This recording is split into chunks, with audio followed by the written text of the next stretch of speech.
നമസ്കാരം. ഫേസ്ബുക്കുകളുടെ കാലമാണിത് എന്ന് എല്ലാവർക്കും അറിയാമെങ്കിലും ഈ ഫേസ്ബുക്കുകളിൽ പലതരത്തിലുള്ള വാർത്തകൾ സമൂഹ മാധ്യമങ്ങളുടെ പ്രചരിപ്പിക്കുക, അല്ലെങ്കിൽ അതിൻ്റെ ഫലം എന്താണ് എന്ന് പോലും ചിന്തിക്കാതെ പലരും ചെയ്യാറുണ്ട്. ഇവിടെ ഫലമെന്താണ് എന്ന് ചിന്തിച്ചുകൊണ്ട് തന്നെയാണോ മാധ്യമ പ്രവർത്തനം ഉപേക്ഷിച്ചത് എന്ന് MP നികേഷ് കുമാറിന് ചോദിച്ചാൽ അദ്ദേഹത്തിനും അത്തരത്തിലൊരു ഉത്തരം ഉണ്ടാകും. മാധ്യമ പ്രവർത്തനമൊക്കെ ഉപേക്ഷിച്ച് CPM-ന്റെ രാഷ്ട്രീയത്തിലേക്ക് ഇറങ്ങി രാഷ്ട്രീയ പ്രവർത്തകനായി മാറി MLA ആയി മന്ത്രിയാവുക എന്നതാണ് 28 വർഷത്തെ മാധ്യമ പ്രവർത്തനം ഉപേക്ഷിച്ച് നികേഷ് കുമാർ ചെയ്യാൻ പോകുന്നത് എന്ന് കേൾക്കുമ്പോൾ ചിലപ്പോൾ മാധ്യമ പ്രവർത്തനത്തിൽ ഇത്രയേറെ കാലം പൊതുരംഗത്ത്, ദൃശ്യമാധ്യമ രംഗത്ത് ശ്രദ്ധ പതിപ്പിച്ച, അല്ലെങ്കിൽ വലിയൊരു മാറ്റം ഉണ്ടാക്കിയെടുത്ത നികേഷ് കുമാറിന് ഇങ്ങനെയൊക്കെ മാറാൻ പറ്റുമോ എന്നൊരു ചിന്ത ഉണ്ടാവും. കാരണം മാധ്യമ പ്രവർത്തനം എന്ന് പറയപ്പെടുന്നത് ഒരു പാഷനായി കൊണ്ട് നടക്കുന്ന ഒരു സമൂഹമാണ് പലപ്പോഴും. കാരണം അതിൽ പലപ്പോഴും ഈ പറഞ്ഞതുപോലെ സാമ്പത്തിക നേട്ടങ്ങൾക്കപ്പുറം തൻ്റെ ഒരു പാഷനായി അത് കൊണ്ട് നടക്കുന്ന ഒട്ടനവധി പേർ ഈ മാധ്യമ പ്രവർത്തന രംഗത്തുണ്ട് താൻ. അത്തരത്തിൽ തന്നെയാണ് MP നികേഷ് കുമാറിനെ പോലുള്ള ഒരു മാധ്യമ പ്രവർത്തകനും ഉണ്ടാകേണ്ടത് എന്ന് പലപ്പോഴും നമ്മളെപ്പോലുള്ളവർ അടക്കം ചിന്തിച്ചു പോകാറുണ്ട്. ഇവിടെ ഈ മാധ്യമ പ്രവർത്തനം ഉപേക്ഷിച്ച് അദ്ദേഹം രാഷ്ട്രീയത്തിലേക്ക് പോകുമ്പോൾ എന്താണ് സ്വീകരിച്ചിരിക്കുന്നത്? അദ്ദേഹത്തിൻ്റെ സഹോദരന്മാരടക്കം എന്താണ് പറഞ്ഞിരിക്കുന്നത്? മാധ്യമ പ്രവർത്തനമൊക്കെ ഉപേക്ഷിച്ച് CPM-ന്റെ രാഷ്ട്രീയത്തിൽ സജീവമാകുമെന്ന തീരുമാനം MP നികേഷ് കുമാർ പ്രഖ്യാപിച്ചതിന് പിന്നാലെ 2016 അദ്ദേഹത്തിൻ്റെ സ്വന്തം സഹോദരൻ നികേഷിന് എഴുതിയ ഒരു കത്ത്, അതാണ് ഇപ്പോൾ ചർച്ചയാകുന്നത്. നിയമസഭാ തെരഞ്ഞെടുപ്പിൽ അഴീക്കോട് മണ്ഡലത്തിൽ നിന്ന് നികേഷ് മത്സരിക്കുന്നു എന്ന പ്രഖ്യാപനത്തിന് പിന്നാലെയാണ് മൂത്ത സഹോദരനായിട്ടുള്ള MP ഗിരീഷ് കുമാർ ഒരു തുറന്ന കത്ത് എഴുതിയത്. ചുടുചോറ് വാരല്ലേ അനിയ എന്ന തലക്കെട്ടിൽ വൈകാരികമായ കത്താണ് ഗിരീഷ് അന്ന് പ്രസിദ്ധീകരിച്ചത്. അച്ഛനെ കൊല്ലാൻ ശ്രമിച്ചതും വീടിന് തീയിട്ടതും അടക്കം CPM നടത്തിയ ഓരോ അക്രമങ്ങളും MP രാഘവന്റെ ആത്മകഥയിലെ പരാമർശങ്ങൾ അടക്കമായിരുന്നു ആ കത്തിൽ അന്ന് ഗിരീഷ് വിശദീകരിച്ചത്. അന്നത് ഏറെ ചർച്ചയായിരുന്നുവെങ്കിലും പ്രതികരിക്കാതെ മുന്നോട്ട് പോവുകയായിരുന്നു അന്ന് നികേഷ് കുമാർ ചെയ്തത്. മറുപടിയില്ല. എന്നാൽ കത്തിൽ ഉന്നയിച്ച കാര്യങ്ങളിൽ ഒരു മാറ്റവും ഇല്ല എന്നും അച്ഛനെ ഉപദ്രവിച്ച പാർട്ടിയിൽ നികേഷിന് എന്ത് സ്ഥാനം കിട്ടിയിട്ടും കാര്യമില്ല എന്നും ഗിരീഷ് കുമാർ ഇപ്പോൾ തന്നെ പലപ്പോഴും മാധ്യമങ്ങളോട് പറയുകയുണ്ടായി. 8 വർഷങ്ങൾക്ക് ശേഷം നികേഷ് വീണ്ടും CPM-ൽ സജീവമാകുന്നു, അല്ലെങ്കിൽ ആകുമെന്നുള്ള പ്രഖ്യാപനം വരികയും കണ്ണൂർ ജില്ലാ കമ്മിറ്റിയിൽ പ്രത്യേക ക്ഷണിതാവാകുമെന്നുള്ള വാർത്ത വരികയും ഒക്കെ ചെയ്തതിൻ്റെ പശ്ചാത്തലത്തിലാണ് ഗിരീഷ് കുമാർ വീണ്ടും മാധ്യമങ്ങളോട് ഇങ്ങനെ പറയുന്നത്. അച്ഛനോടും കുടുംബത്തോടും CPM കാട്ടിയ ക്രൂരതകൾ അതാരും മറന്നിട്ടില്ല എന്നും ഇക്കാര്യങ്ങളെല്ലാം ഇക്കാര്യങ്ങളെല്ലാം അറിയാമെന്നും എന്നിട്ടും ആ പാർട്ടിയുമായി സഹകരിക്കുന്നത് അംഗീകരിക്കാൻ കഴിയാത്തതാണ് എന്നൊക്കെ പറയുന്നുണ്ട്. എന്ത് സ്ഥാനം കിട്ടിയെന്ന് പറഞ്ഞാലും CPM സഹകരണത്തിൽ ഒരു ന്യായീകരണവും ഇല്ല. അതൊന്നു തന്നെയാണ് നികേഷിന് ഗുണകരമാകുമെന്ന് വിശ്വസിക്കുന്നില്ല എന്നും ഗിരീഷ് പ്രതികരിക്കുന്നു. അച്ഛൻ്റെ മരണശേഷം നികേഷ് CPM-നൊപ്പം തന്നെയാണ് സഞ്ചരിച്ചിരുന്നത്. അതുകൊണ്ട് തന്നെയാണ് 2016 വിമർശനങ്ങൾ അന്നും ഇന്നും നിലനിൽക്കുന്നത് എന്ന് തന്നെ ഗിരീഷ് പറയുന്നു. അന്ന് തോറ്റപ്പോൾ പഴയ ജോലിയിലേക്ക് തന്നെ തിരിച്ചെത്തിയതുപോലൊരു മാറ്റം ഇനിയും ഉണ്ടാകാൻ ഇടയുണ്ട് എന്ന് തന്നെയാണ് സഹോദരൻ പറഞ്ഞു വെക്കുന്നത്. അരിവാൾ ചുറ്റിക നക്ഷത്രത്തിൽ മത്സരിക്കുന്ന അനിയന് ആശംസകൾ നേരാൻ MP രാഘവന്റെ മൂത്ത മകൻ എന്ന നിലയിൽ തനിക്കുള്ള ബുദ്ധിമുട്ട് അറിയിക്കുവാനായാണ് കത്തെഴുതുന്നത് എന്ന് ഒരു ആമുഖത്തോടു കൂടിയാണ് അന്ന് ഗിരീഷ് ആ കത്ത് പ്രസിദ്ധീകരിച്ചത്. CPM-മായി MP രാഘവനുണ്ടായിരുന്ന ഹൃദയബന്ധവും പിന്നീട് ബദൽ രേഖയുടെ വേട്ടയാടുത്തതുമെല്ലാം ആ കത്തിലെടുത്ത് പറയുന്നുണ്ടായിരുന്നു. വീട് കത്തിച്ചതും AKG ആശുപത്രി തിരഞ്ഞെടുപ്പിനിടെ കല്ലും ചെരുപ്പും എറിഞ്ഞ് ആക്രമിച്ചതും നിയമസഭകളിൽ വെച്ച് ഈ കോടിയേരി ബാലകൃഷ്ണനും R ഉണ്ണികൃഷ്ണപിള്ളയും TJ ആഞ്ചലോസും CP കുഞ്ഞും ഗോപി കൊട്ടിമുറക്കൽ അടക്കമുള്ളവരെ MLA-മാർ ചേർന്ന് MP രാഘവനെ മർദ്ദിച്ചതടക്കമുള്ള ആത്മകഥയിൽ MP രാഘവൻ ഉൾപ്പെടുത്തിയ കാര്യങ്ങൾ തന്നെയായിരുന്നു ആ കത്തിലും ഗിരീഷ് പറഞ്ഞിരുന്നത് എന്നുള്ളതാണ്. ഈ ചാനലുകളിലെ സുഖശീതളമയിൽ ഇരുന്ന് രാഷ്ട്രീയ നേതാക്കളെയും മറ്റും കൈകാര്യം ചെയ്യുന്നതിനിടെ അച്ഛൻ്റെ ആത്മകഥയായിട്ടുള്ള ഒരു ജന്മം വായിക്കാൻ നേരം കിട്ടിക്കാണില്ല എന്നും ഫലപ്രഖ്യാപന ശേഷം ധാരാളം സമയം ലഭിക്കുമെന്നും ആ കത്തിൽ ഗിരീഷ് പറഞ്ഞിട്ടുണ്ടായിരുന്നു. ഗിരീഷ് പറഞ്ഞതുപോലെ തന്നെ ഫലം വന്നപ്പോൾ നികേഷ് കുമാർ പരാജയപ്പെട്ടു. മുസ്ലിം ലീഗിലെ KM ഷാജിയോട് 2287 വോട്ടിന് അന്ന് പരാജയം ഏറ്റുവാങ്ങുകയായിരുന്നു. മാധ്യമ പ്രവർത്തനം ഉപേക്ഷിക്കുന്നു എന്ന് പറഞ്ഞാണ് തെരഞ്ഞെടുപ്പിൽ അന്ന് മത്സരിക്കുവാൻ വേണ്ടിയിട്ട് നികേഷ് കുമാർ എത്തിയത്. എങ്കിലും പരാജയപ്പെട്ടതോടുകൂടി എന്ത് ചെയ്യണമെന്നറിയാതെ നികേഷ് വീണ്ടും ചാനലിൽ സജീവമാവുകയായിരുന്നു. ഇപ്പോൾ ഉപതെരഞ്ഞെടുപ്പ് ചർച്ചകൾ പുരോഗമിക്കുമ്പോഴാണ് നികേഷ് വീണ്ടും CPM-ൽ സജീവമാകുന്നത് എന്ന പ്രഖ്യാപനം വന്നിരിക്കുന്നുണ്ട്. എന്നാൽ ഉടൻ നടക്കാനിരിക്കുന്ന ഉപതെരഞ്ഞെടുപ്പിൽ പാലക്കാടോ വയനാടോ ഒക്കെ നികേഷിന് CPM സീറ്റ് അനുവദിക്കുമോ എന്നുള്ളത് അറിയേണ്ടതുണ്ട്. പക്ഷെ അത് നടക്കുമോ അറിയില്ല. എന്തായാലും അതിനകത്ത് ആ കത്തിൽ പറയുന്ന ഒരു കാര്യമുണ്ട്, അത് വായിക്കാതെ പോകാൻ കഴിയില്ല. ചുടുചോറ് വാരല്ലേ അനിയ, അഴീക്കോട് നിയോജക മണ്ഡലത്തിൽ ഈ 16-ാം തീയതി നടക്കുന്ന തെരഞ്ഞെടുപ്പിൽ, ഇത് പഴയതാണ് ഞാൻ പറയുന്നത്, 2016 LDF സ്ഥാനാർത്ഥിയായിട്ട് അരിവാൾ ചുറ്റിക നക്ഷത്രത്തിൽ മത്സരിക്കുന്ന അനിയന് വിജയാശംസകൾ നേരാൻ MP രാഘവന്റെ മൂത്ത മകൻ എന്ന നിലയിൽ തനിക്കുള്ള ബുദ്ധിമുട്ട് അറിയിക്കുവാനാണ് ഈ കുറിപ്പ് എന്ന് പറഞ്ഞുകൊണ്ടാണ് MP ഗിരീഷ് കുമാർ കത്തെഴുതിയത്. അച്ഛൻ CPM നേതാവായിരിക്കെ അരിവാൾ ചുറ്റിക്ക് നക്ഷത്രം എന്ന ചിഹ്നം ഞാനും നീയും അടങ്ങുന്ന നമ്മുടെ കുടുംബത്തിനെ നിശ്ചയമായും പ്രചോദിപ്പിച്ചിട്ടുണ്ട് എന്നുള്ളതാണ്. പ്രത്യേകിച്ചും ഒളിവിലും ജയിലിലുമായി അച്ഛൻ നമുക്ക് അദൃശ്യനായി കഴിഞ്ഞിരുന്ന അടിയന്തരാവസ്ഥ കാലത്ത് അന്ന് അച്ഛൻ്റെ അഭാവത്തിൽ കുടുംബം നേരിട്ട പ്രതിസന്ധികൾ കടുത്തതായിരുന്നുവെന്നും പുലിക്കോടൻ നാരായണനെ പോലുള്ള പോലീസ് മേലാളന്മാർ വീട്ടിൽ കയറി അതിക്രമം കാട്ടിയതൊന്നും നിനക്ക് ഓർമ്മയുണ്ടാകാൻ ഇടയില്ല എന്നും അന്ന് നീ തീരെ ചെറുതാണ് എന്നും എന്നാൽ 10 വർഷത്തിന് ശേഷം CPM സംഘടനാ സംവിധാനം അനുശാസിക്കും വിധം ജനാധിപത്യ രീതിയിൽ അച്ഛൻ്റെ നേതൃത്വത്തിൽ ഒരു വിയോജനക്കുറിപ്പ്, അതായത് ഒരു ബദൽ രേഖ അവതരിപ്പിച്ചതിൽ പിന്നെ അരിവാൾ ചുറ്റിക നക്ഷത്രം അഭിമാന ചിഹ്നമായി കരുതുന്ന CPM നമ്മുടെ കുടുംബത്തോട് കാട്ടിയ നെറുകേടുകളും അതിക്രമങ്ങളും നിനക്ക് ഓർമ്മയുണ്ടാകില്ല എന്നുകൂടി ഗിരീഷ് എഴുതി വെക്കുന്നു. മത്സരിക്കാൻ ഒരു സീറ്റ് അനുവദിച്ച് കിട്ടിയതിൻ്റെ പേരിൽ അതൊക്കെ നീ സൗകര്യപൂർവ്വം മറന്നുപോയി എന്ന് കരുതാനാണ് എനിക്ക് താല്പര്യമെന്നും ഗിരീഷ് അതിൽ എഴുതുന്നുണ്ട്. ചാനലുകളുടെ സുഖശീതികളുമേൽ ഇരുന്ന് രാഷ്ട്രീയ നേതാക്കളെയും മറ്റും കൈകാര്യം ചെയ്യുന്നതിനിടെ നിനക്ക് ആ പുസ്തകം, അതായത് ഒരു ജന്മം എന്ന MV രാഘവന്റെ പുസ്തകം വായിക്കാൻ നേരം കിട്ടിക്കാണില്ല. ബദൽ രേഖാ വിവാദം മുതൽ CMB രൂപീകരണം, AKG ആശുപത്രി തിരഞ്ഞെടുപ്പ്, പരിയാരം മെഡിക്കൽ കോളേജ് സ്ഥാപനം, കൂടാതെ കൂത്തുപറമ്പ് വെടിപ്പ് തുടങ്ങി ഓരോ ഘട്ടങ്ങളിലും ഇന്ന് നീ വിധേയപ്പണി ചെയ്തു കൊടുക്കുന്ന CPM പ്രസ്ഥാനം അച്ഛനോടും നമ്മുടെ കുടുംബത്തോടും ചെയ്തു കൂട്ടിയത് എന്തൊക്കെയാണെന്ന് അതിൽ വ്യക്തമാക്കിയിട്ടുണ്ട് എന്നും തിരഞ്ഞെടുപ്പ് പ്രചാരണത്തിനിടയിൽ മുഴുവനായും നിനക്ക് ആ ഗ്രന്ഥം വായിക്കാൻ സമയം കിട്ടില്ല എന്ന് എനിക്കറിയാം. ഭീകര സംഘടന എന്ന വണ്ണം CPM പെരുമാറിയ ചില രാഷ്ട്രീയ സന്ദർഭങ്ങൾ ആ പുസ്തകത്തിൽ ഉണ്ട് താനും. കമ്മ്യൂണിസ്റ്റ് പ്രസ്ഥാനത്തിൻ്റെ ആവേശവും പ്രചാരകനുമായ AKGയുടെ യശസ്സിന് അവമതിപ്പുണ്ടാക്കുന്ന AKG മോഡൽ തിരഞ്ഞെടുപ്പിനും അതിനുശേഷം നടന്ന നിയമസഭാ സമ്മേളനത്തെക്കുറിച്ചുമൊക്കെ അച്ഛൻ ഇങ്ങനെ എഴുതി. വടക്കേ മലബാറിൽ കർഷക പ്രസ്ഥാനത്തിൻ്റെ സമുന്നത നേതാക്കളിൽ ഒരാളും മുൻ MLAയുമായിട്ടുള്ള സഖാവ് EP കൃഷ്ണൻ നമ്പ്യാരുടെ കൊളച്ചേരിയിലെ ശവകുടീരം അടിച്ചു തകർത്തു. 40 വർഷക്കാലം കമ്മ്യൂണിസ്റ്റ് പാർട്ടിക്ക് വേണ്ടി പ്രവർത്തിച്ച പ്രമുഖ ഹരിജൻ നേതാവും മുൻ ജില്ലാ കൗൺസിലറും സഹകാരിയുമായ കൊയ്യോൻ കണ്ണനെ പാപ്പിനിശ്ശേരി തെരുവിലൂടെ നഗ്നനായി നടത്തിച്ചു. പാപ്പിനിശ്ശേരിയിലെ എൻ്റെ കുടുംബ വീട് മണ്ണെണ്ണ ഒഴിച്ച് തീയിട്ടു.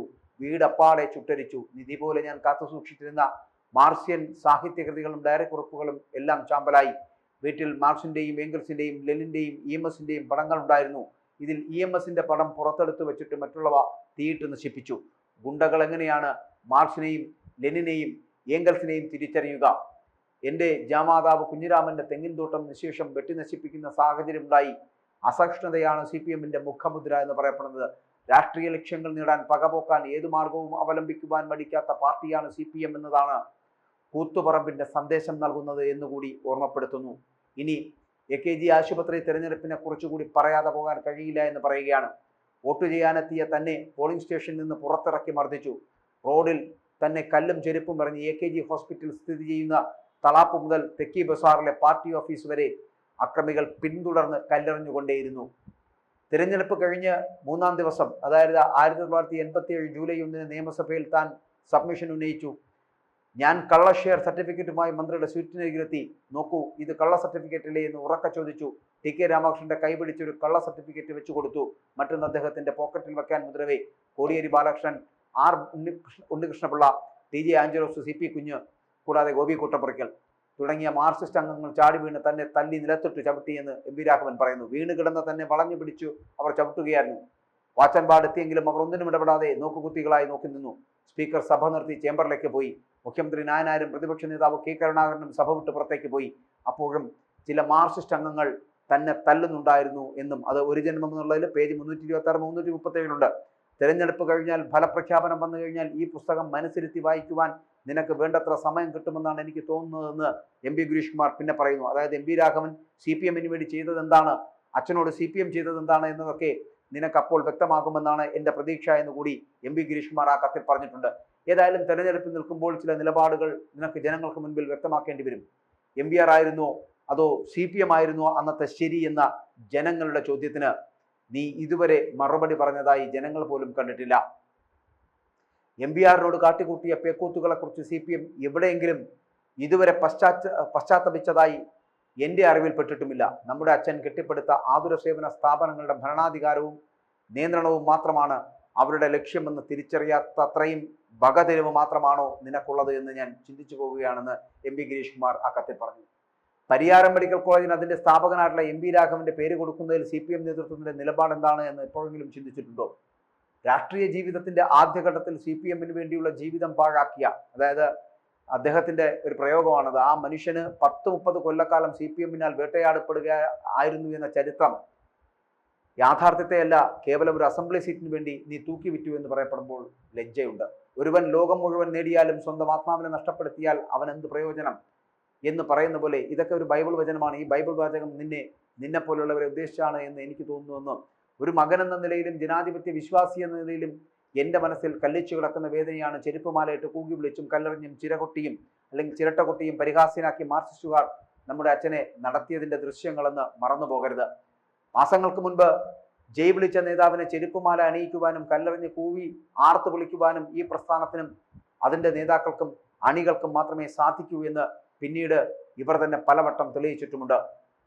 UDF-ൻ്റെയും ജനങ്ങളുടെയും പിന്തുണയും പരിരക്ഷയും ഇല്ലായിരുന്നുവെങ്കിൽ TP ചന്ദ്രശേഖരൻ്റെ ഗതി വരില്ലായിരുന്നു നമ്മുടെ അച്ഛനും. എന്നെങ്കിലും നീ ആ നിലയിൽ ചിന്തിക്കുകയുണ്ടായിട്ടുണ്ടോ? അതുപോട്ടെ, പട്ടാപ്പകൽ നേരത്ത് സ്വന്തം വീട് കത്തിച്ച് ചാമ്പലാക്കിയതിൻ്റെ പേരിൽ നിനക്കൊന്നും തോന്നിയില്ലേ? കൂത്തുപറമ്പ് വെടിവെപ്പ് അച്ഛൻ മൂലം ഉണ്ടായതാണ് എന്ന് നീ കരുതുന്നുണ്ടോ? അങ്ങനെയെങ്കിൽ ഈ വർഷത്തെ കൂത്തുപറമ്പ് രക്തസാക്ഷി ദിനത്തിന്റെ മുഖ്യാതിഥിയായി സഖാവ് നികേഷ് കുമാർ പങ്കെടുത്ത് സ്വന്തം അച്ഛനെ തള്ളിപ്പറയുവാനുള്ള ആർജവം അത് കാണിക്കേണ്ടതാണ്. കൂത്തുപറമ്പ് വെടിവെപ്പിനെ തുടർന്ന് കണ്ണൂർ ജില്ലയിൽ ഉണ്ടായിരുന്ന അക്രമ പ്രവർത്തനത്തെക്കുറിച്ച് അച്ഛൻ തൻ്റെ ആത്മകഥയിൽ വിശദമായി എഴുതിയിട്ടുണ്ട് എന്ന് മറന്നു പോകരുത്. ഉച്ചത്തിൽ ഉദ്ഘോഷിക്കുന്ന ആദർശങ്ങൾ പുരപ്പുറത്തെറിഞ്ഞിട്ട് കയ്യിൽ തടയുന്ന കുരങ്ങന്മാരെ കൊണ്ട് ചുടുചോറ് വാരിച്ചിട്ട് കാര്യം സാധിച്ചതിൻ്റെ പൂർവ്വചരിത്രമുള്ളവരാണിപ്പോൾ നിന്നെ നയിക്കുന്നതും നിയന്ത്രിക്കുന്നതും എന്ന് മനസ്സിലാക്കുക. 10-30 കൊല്ലക്കാലം അച്ഛൻ്റെ ചോരയ്ക്കായി ദാഹിച്ച് നടന്നവർ ഇപ്പോൾ ആ അച്ഛൻ്റെ മകനെ കൊണ്ട് ചെയ്യിക്കുന്നതും മറ്റൊന്നല്ല എന്ന് നീ മറന്നു പോകരുത്. ജീവിച്ചിരിക്കുന്ന കാലത്ത് അച്ഛനെ കീഴ്പ്പെടുത്താൻ അവർക്കായില്ല എന്നുള്ളതാണ്. രാഘവന്റെ മക്കളെ തിരഞ്ഞെടുപ്പ് ഗോതയിലിറക്കി തോൽപ്പിച്ചില്ലാതാക്കുവാനുള്ള അവരുടെ ഗൂഢപദ്ധതിയിൽ ആദ്യം വീണുപോയത് നമ്മുടെ സഹോദരി ഗിരിജയാണ് എന്ന് നീ മറന്നു പോകരുത്. ഇപ്പോൾ ഇതാ നീയും രാഘവനോടുള്ള അവരുടെ പക ഇനിയും തീർത്തിട്ടില്ല എന്ന് വേണം കരുതുവാൻ. ഇനി തെരഞ്ഞെടുപ്പിൽ ജയിച്ചു എന്ന് തന്നെ ഇരിക്കട്ടെ, നിനക്ക് തോന്നുന്നുണ്ടോ അച്ഛൻ്റെ ആത്മാവ് നിന്നോട് പുറത്തുമെന്ന്? അച്ഛൻ തൻ്റെ പൊതുജീവിതത്തിൽ പാലിച്ചിട്ടുള്ള രാഷ്ട്രീയ ജനാധിപത്യ മര്യാദകളെപ്പറ്റി നിന്നോട് പറഞ്ഞിട്ട് കാര്യമില്ല. CPM പുറത്താക്കിയ ഘട്ടത്തിൽ വലിയൊരു രാഷ്ട്രീയ പ്രതിസന്ധി അഭിമുഖീകരിക്കുമ്പോൾ അല്ലെങ്കിൽ അത് അഭിമുഖീകരിച്ച് നിൽക്കുമ്പോൾ രാഷ്ട്രീയ അഭയവും സഹായഹസ്തവും നീട്ടിയ മുസ്ലിം ലീഗിനും കോൺഗ്രസിനുമെതിരെയാണ് നിന്റെ മത്സരം എന്നത് അഴീക്കോട് മണ്ഡലത്തിലെ ജനങ്ങൾ പരിഹാസത്തോടെയാണ് നോക്കിക്കാണുന്നത് എന്ന് നീ തിരിച്ചറിയുന്നുണ്ടോ? അച്ഛനെതിരെ CPM രാഷ്ട്രീയ വേട്ട തുടങ്ങിയ ഘട്ടത്തിൽ അച്ഛനൊപ്പം നിന്നവരോട് അല്ലെങ്കിൽ അച്ഛനോടൊപ്പം നിന്നവരാണ് അഴീക്കോട് മണ്ഡലത്തിലെ ജനങ്ങൾ എന്നുള്ളത്. പാവങ്ങളും നിഷ്കളങ്കരുമാണവർ. അവർക്ക് മുന്നിൽ അവരുടെ മനസ്സിൽ FBRന്റെ ഒരു ചിത്രമുണ്ട്. ആരുടെയും മുന്നിൽ തലകുനിക്കാത്ത ജനാഭിലാഷങ്ങൾക്കൊപ്പം ഇച്ഛാശക്തിയോടെ നിലകൊള്ളുന്ന ഒരു നിസ്വാർത്ഥ രാഷ്ട്രീയ നേതാവിന്റെ ചിത്രം. 10-30 കൊല്ലം CPM-കാരാൽ വേട്ടയാടപ്പെട്ട ആ രാഷ്ട്രീയ ജീവിതത്തിന്റെ പേരിൽ നിർഭയത്വവും ഇച്ഛാശക്തിയും പോരാട്ടവീര്യവും മുഖമുദ്രയാക്കിയ രാഷ്ട്രീയ പൈതൃകത്തിന്റെ പേരിൽ വോട്ട് ചോദിക്കുവാനുള്ള ധാർമ്മികതയും അവകാശവും നിനക്കും നിന്നെ പ്രതിനിധീകരിക്കുന്ന രാഷ്ട്രീയ പ്രസ്ഥാനത്തിനും ഇല്ല എന്നത് അതുകൊണ്ട് മാത്രമാണ് നിനക്ക് വിജയാശംസകൾ നേരാൻ ഞാൻ മടിക്കുന്നത് എന്ന് ഗിരീഷ് കുമാർ പറഞ്ഞവസാനിപ്പിച്ചു ആ കത്തിൽ. മാധ്യമപ്രവർത്തനങ്ങൾ ഉപേക്ഷിച്ച് CPM-നോടൊപ്പം ചേരുമ്പോൾ ഏതൊരു രാഷ്ട്രീയ നേതാവിനും അല്ലെങ്കിൽ ഏതൊരു മാധ്യമ പ്രവർത്തനം ഉണ്ടാകുന്ന മോഹങ്ങൾ തന്നെയായിരിക്കാം ഒരു രാഷ്ട്രീയ പ്രവർത്തനത്തിലേക്ക് പോകുമ്പോൾ ഉണ്ടാകുക. MLA ആകുക, മന്ത്രിയാകുക എന്നുള്ള സ്വപ്നങ്ങൾ തന്നെയാകാം. പക്ഷേ സ്വന്തം അച്ഛനെ ചതിച്ച് തോൽപ്പിച്ചവർക്കെതിരെ, സ്വന്തം അച്ഛനെ നിയമസഭയ്ക്ക് തൊട്ട് മർദ്ദിച്ചവർക്കെതിരെ അവരുടെ പാർട്ടിക്ക് വേണ്ടി കൊടി പിടിക്കുകയും കീ ജയ് വിളിക്കുകയും ചെയ്ത് മുന്നോട്ട് പോകുന്നത് എന്തിനു വേണ്ടിയാണ് എന്ന് മാധ്യമ പ്രവർത്തനം ഉപേക്ഷിക്കുമ്പോൾ നികേഷ് കുമാർ ചിന്തിക്കേണ്ടതല്ലേ എന്ന് അദ്ദേഹത്തിന്റെ സഹോദരൻ MB ഗിരീഷ് കുമാർ ചോദിക്കുമ്പോൾ ആ ചോദ്യത്തിൽ പ്രസക്തി ഉണ്ട് എന്ന് മറന്നു പോകരുത്. പക്ഷേ മാധ്യമ പ്രവർത്തനം ഉപേക്ഷിക്കുന്നത് CPM-ൽ ചേർന്ന് മുന്നോട്ട് പോകുവാൻ മാത്രമാണോ എന്ന് ചിന്തിക്കേണ്ടിയിരിക്കുന്നു. കാരണം അത് മാത്രമല്ല, മുമ്പ് മറ്റൊരു വീഡിയോയിൽ ഞാൻ പറഞ്ഞിട്ടുണ്ടായിരുന്നു, മാധ്യമ പ്രവർത്തനമൊക്കെ ഉപേക്ഷിച്ച് റിപ്പോർട്ടർ ചാനലിന്റെ പടി ഇറങ്ങാൻ തയ്യാറെടുത്ത് നിൽക്കുന്ന MB നികേഷ് കുമാറിനെ കുറിച്ച്. കാരണം അത് ചില എഗ്രിമെന്റുകളുടെ പേരിലായിരുന്നു. അങ്ങനെ എഗ്രിമെന്റുകളൊക്കെ പൂർത്തിയാക്കി പോകാനൊരുങ്ങുമ്പോൾ ചില പേപ്പറുകൾ ശരിയായി കിട്ടിയില്ല, അവിടെ ചില ടെക്നിക്കാലിറ്റീസ് ഉണ്ടായിരുന്നു. അതൊക്കെ ശരിയായി കിട്ടുവാൻ വേണ്ടിയിട്ട് മാത്രമാണ് വീണ്ടും ഒരു 6 മാസക്കാലം ഇദ്ദേഹത്തിന് ലഭിച്ചത് എന്നുള്ളതാണ്. നികേഷ് കുമാറിനെ അവിടുന്ന് പറഞ്ഞു വിടുക അല്ലെങ്കിൽ പോവുക, അത് കാരണം റിപ്പോർട്ടർ എന്ന് പറയപ്പെടുന്ന അദ്ദേഹത്തിന്റെ പ്രസ്ഥാനത്തെ മറ്റൊരു ആൾക്കാർക്ക് അത് വിൽക്കുകയായിരുന്നു. മരംമുറി സംഘവുമായി ബന്ധപ്പെട്ട് വന്ന ആൻഡോ സഹോദരങ്ങൾക്ക് അത് വിൽക്കുകയായിരുന്നു. അതിനുശേഷം അദ്ദേഹത്തിനെ ചീഫ് എഡിറ്ററായി നിലനിർത്തിക്കൊണ്ട് മുന്നോട്ട് പോകുന്ന സാഹചര്യം ഉണ്ടായത് ചില പേപ്പർ വർക്കുകൾ പൂർത്തിയായി കിട്ടി എഗ്രിമെന്റ് അവരുടെ പേരിലേക്ക് ആയി കിട്ടുന്നതിന് വേണ്ടിയിട്ടുള്ള ശ്രമമായിരുന്നു. അതിന്റെ ഭാഗമായിട്ട് അത് പൂർത്തിയാകുന്നു.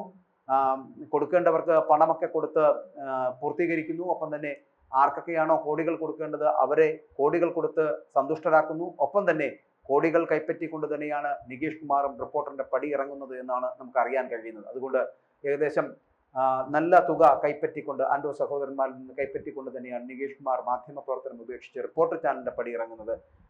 ഇനി നിയമസഭയുടെ ഉപതെരഞ്ഞെടുപ്പുകൾ മത്സരിച്ച് പരാജയപ്പെട്ടതിനു ശേഷം വീണ്ടും ഒരു മടങ്ങി വരവുണ്ടെങ്കിൽ അത് മറ്റേതെങ്കിലും ഒരു സ്ഥാപനത്തിലേക്കായിരിക്കും എന്നുള്ള കാര്യത്തിലും സംശയമില്ല.